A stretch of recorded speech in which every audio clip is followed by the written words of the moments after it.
VS369 TV news channel కి స్వాగతం. మద్యం దుకాణాలకు దరఖాస్తులు చేసుకోండి. ఆత్మకూరు డివిజన్ ప్రొహిబిషన్ మరియు ఎక్సైజ్ సిఐ కిషోర్ కుమార్.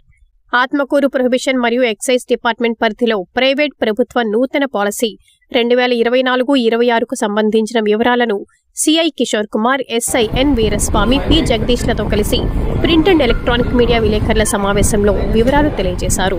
ఈ సందర్భంగా సిఐ ఎస్ కిషోర్ కుమార్ మాట్లాడుతూ ఆత్మకూరు డివిజన్లోని ఆత్మకూరు మున్సిపాలిటీ పరిధిలో 4 మద్యం దుకాణాలకు, రూరల్ పరిధిలోని 2 మద్యం దుకాణాలకు, కొత్తపల్లి మండలంలో 1 మద్యం దుకాణానికి, పాములపాడు మండలంలో 1 మద్యం దుకాణానికి, శ్రీశైలం మండలంలో 2 మద్యం దుకాణాలకు, వెలుగోడు మండలంలో 3 మద్యం దుకాణాలకు ప్రభుత్వం ప్రైవేటు వ్యక్తులకు కేటాయిస్తుందన్నారు. మద్యం దరఖాస్తు చేసుకునేవారు 2 లక్షల రూపాయల డీడీలు తీయవలసి ఉంటుందన్నారు. అందుకు సంబంధించిన పూర్తి వివరాలు స్థానిక ఎక్సైజ్ కార్యాలయం వద్ద అందుబాటులో ఉంటాయని, మద్యం దుకాణాల కోసం ప్రయత్నిస్తున్న వారు పూర్తి సమాచారం కోసం తమ కార్యాలయాలను సంప్రదించాలని ఆయన అన్నారు. ఈ నెల 9వ తేదీలోపు టెండర్ ప్రక్రియ జరుగుతుందని, 11వ తేదీ నుండి టెండర్లు గెలుపొందిన వారికి మద్యం షాపులు కేటాయించడం జరుగుతుందని ఎక్సైజ్ సిఐ కిషోర్ కుమార్ వివరించడం జరిగింది. Prohibition and excise station Atmakur station చేసినటువంటి ప్రింట్ మీడియా మరియు ఎలక్ట్రానిక్ మీడియా మిత్రులందరికీ నా నమస్కారం. ముఖ్యంగా ఈరోజు ఇక్కడ సమావేశం అవడానికి ముఖ్య కారణం ప్రభుత్వం వారు 2024-2026 గెజిట్ నోటిఫికేషన్ ఇవ్వడం జరిగిందండి. ఈ గెజిట్ నోటిఫికేషన్లో భాగంగా మన ప్రొహిబిషన్ మరియు ఎక్సైజ్ స్టేషన్ పరిధిలో 13 షాపులు కేటాయించబడినాయి. 5 మండలాలకు కలిపి 13 షాపులు కేటాయించబడినాయండి. అది కొద్దిగా వివరంగా చెప్తాను. ఎక్కడెక్కడ ఆత్మకూరు మున్సిపాలిటీలో 4 షాపులు, ఆత్మకూరు రూరల్ ఏరియాకి 2 షాపులు, కొత్తపల్లి మండలానికి 1 షాపు, పాములపాడు మండలానికి 1 షాపు, వెలుగోడు మండలానికి 3 షాపులు, శ్రీశైలం మండలానికి 2 షాపులు కేటాయించబడినాయి. ఈ షాపుల్ని కేటాయిస్తూ ఒక ఆన్లైన్ పద్ధతిని ఆన్లైన్ ద్వారా అప్లికేషన్లు చేసుకోవాలని సూచించారు.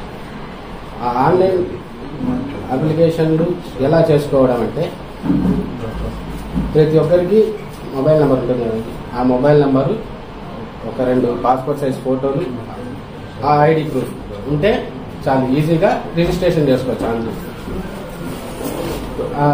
ఆన్లైన్లో రిజిస్టర్ చేసుకోవచ్చు.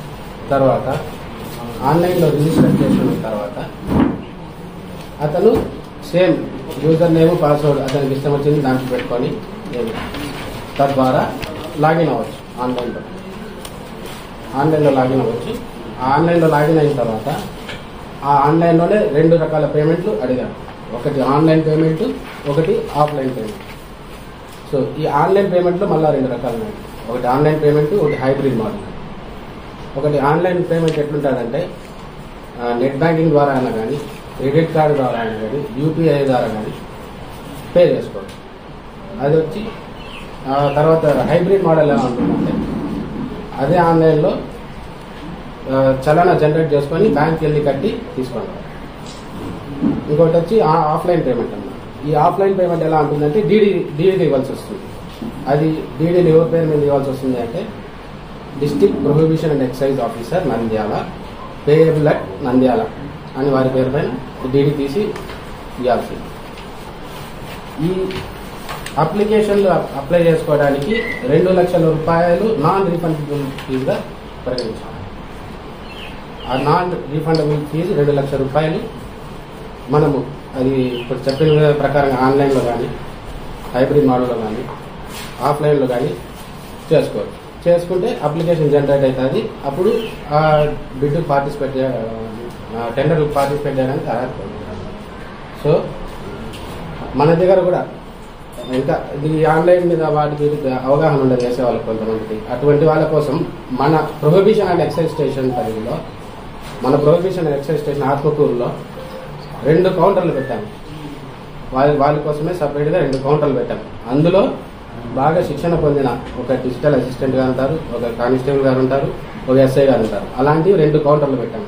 వాళ్ళకి ఎటువంటి డౌట్ లేకుండా, ఎటువంటి ఇబ్బందులు లేకుండా ఇక్కడికి వచ్చి అప్లికేషన్స్ని అప్లై చేసుకోవచ్చు. సో దాని ద్వారా వాళ్ళకి ఆ అప్లికేషన్ అప్లై చేసుకోవచ్చు. వాళ్ళు 2 lakhs non refundable DD amount కట్టి అప్లికేషన్ ఫామ్ ఇది చేసుకోవచ్చు. కాబట్టి ముఖ్యంగా మా రిక్వెస్ట్ ఏమంటే అలాంటి ఇబ్బందులు ఏమన్నా పడుతున్నా కానీ ఎటువంటి ఇది లేకుండా మా దగ్గరకు వస్తే మేము అన్ని నీట్గా రెడీ అప్లై చేసి ఇస్తాం. దానికోసమని మీకు తెలపడానికి